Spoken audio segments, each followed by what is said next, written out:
മതപരിവർത്തന കേന്ദ്രത്തിൽ എത്തുന്നവർ ഏറ്റുവാങ്ങുന്നത് തടങ്കൽപ്പാളയത്തിന് സമാനമായ ജീവിതമെന്ന വെളിപ്പെടുത്തലുമായി ദമ്പതികൾ രംഗത്ത്.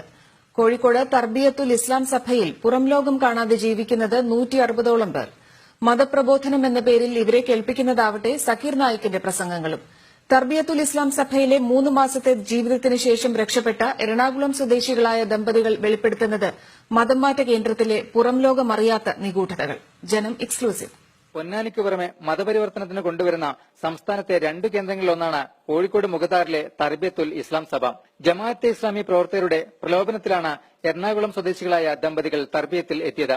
പ്രായപൂർത്തിയാകാത്ത പെൺകുട്ടി മുതൽ 60കാരൻ വരെ പുറംലോകം കാണാതെ ഇവിടെയുണ്ടെന്നും തടങ്കൽ പാളയത്തിന് സമാനമാണ് ഇവരുടെ ജീവിതമെന്നും ദമ്പതികൾ വെളിപ്പെടുത്തുന്നു. ഒരു ജയില് പോലെയാണ്. അതിന്റെ അകത്ത് കയറി പിന്നെ ഒരു കാരണവശാലും പുറത്തിറക്കില്ല. എനിക്ക് എന്തെങ്കിലും അസുഖങ്ങൾ വരികയാണെങ്കിൽ മാത്രം ഹോസ്പിറ്റലിൽ അവര് തന്നെ കൂടെ കൊണ്ടുപോയിട്ട് വരില്ലാതെ പിന്നെ പുറത്തേക്ക് ഇറങ്ങാൻ പറ്റില്ല. പല കുട്ടികൾക്കും ഇതില് താല്പര്യം ഉണ്ടായിട്ട് വന്നാലേ ഈ സ്നേഹിച്ചിട്ടുള്ളൊരു വേണ്ടി വന്നതാണ്. ജമാഅത്ത് ഇസ്ലാം ഇങ്ങനെ ആയിരുന്നെന്ന് അറിയില്ലായിരുന്നു. ഇവിടെ വന്നു കഴിഞ്ഞ് ഇവിടുത്തെ ഉസ്താദന്മാരൊക്കെ പറഞ്ഞപ്പോ തന്നെയാണ് കുറെയൊക്കെ കാര്യങ്ങളൊക്കെ മനസ്സിലായത്. അവരുടെ കൂടെ പോരുത്, അവരുടെ കോൺസെപ്റ്റ് വേറെയാണ്, അവരുടെ രീതി വേറെയാണ്. അപ്പൊ എന്താ കോൺസെപ്റ്റ് ചോദിക്കുമ്പോൾ പറഞ്ഞുതരാൻ തയ്യാറാവില്ല. കേവലം സർട്ടിഫിക്കറ്റിന് വേണ്ടിയുള്ള പഠനമാണ് മുഖതാറിലേത്.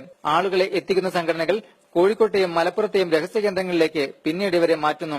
മനസ്സുമാറാൻ ലഹരി മരുന്നുകൾ ഉൾപ്പെടെ നൽകുന്നതായും മതപ്രബോധനം എന്ന പേരിൽ കേൾപ്പിക്കുന്നത് സക്കീർ നായിക്കിന്റെ പ്രസംഗമാണെന്നും ഇവർ പറയുന്നു. അവിടെ പോയൊരു 3 ദിവസം കഴിഞ്ഞപ്പോ എനിക്ക് വയ്യാതെയൊക്കെ വന്നിരുന്നു. ഫുഡിൽ എന്തെങ്കിലും തന്നിട്ടുണ്ടോന്നൊന്നും അറിയില്ല. എന്റെ കൂട്ടത്തിൽ ഒരുപാട് പിള്ളേരുണ്ടായിരുന്നു. ഇവരൊക്കെ ചില സമയങ്ങളിൽ ഞെട്ടി എണീക്കും, പിച്ചുമ്പയും പറയും. ഒരു ചെക്കൻ അവിടെ പാതിരാത്രി എടുത്ത് ഓടി, ആ ഒച്ചയൊക്കെ എടുത്ത് ഓടി. അത് ഭയങ്കര പ്രശ്നങ്ങളൊക്കെ ആയത്. സാക്കിർ നായിക്കിന്റെ ഏറ്റവും മെയിനായിട്ട് അതായിരിക്കും. ഒരു 80% അത് തന്നെ ആയിരിക്കും കാണിക്കുന്നത്.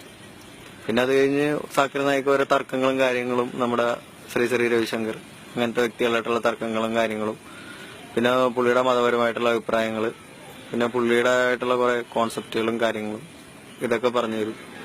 ഇതൊക്കെയാണ് അവിടെ മെയിനായിട്ട് ഞങ്ങൾക്ക് IT ക്ലാസ് എന്നുകൊണ്ട് ഉദ്ദേശിക്കുന്നത്. രക്ഷപ്പെട്ട് പുറത്തെത്തിയെങ്കിലും മതസംഘടനകളുടെ കഴുകൻ കണ്ണുകൾ ഇപ്പോഴും തങ്ങളെ പിന്തുടരുന്നുണ്ടെന്ന ഭയത്താൽ നാട്ടിലേക്ക് പോകാതെ കണ്ണൂരിലെ അഭയകേന്ദ്രത്തിൽ കഴിയുകയാണ് ഈ കുടുംബം. രക്ഷപ്പെടാൻ ആഗ്രഹിക്കുന്ന നിരവധി പേർ ഇപ്പോഴും ഇവിടെയുണ്ടെന്നും ദമ്പതികൾ വെളിപ്പെടുത്തുന്നു. ക്യാമറാമാൻ ഷാൽവിൻ ഷൊർണൂരിനൊപ്പം സിജു കറുത്തടുത്ത്, ജനം, കോഴിക്കോട്.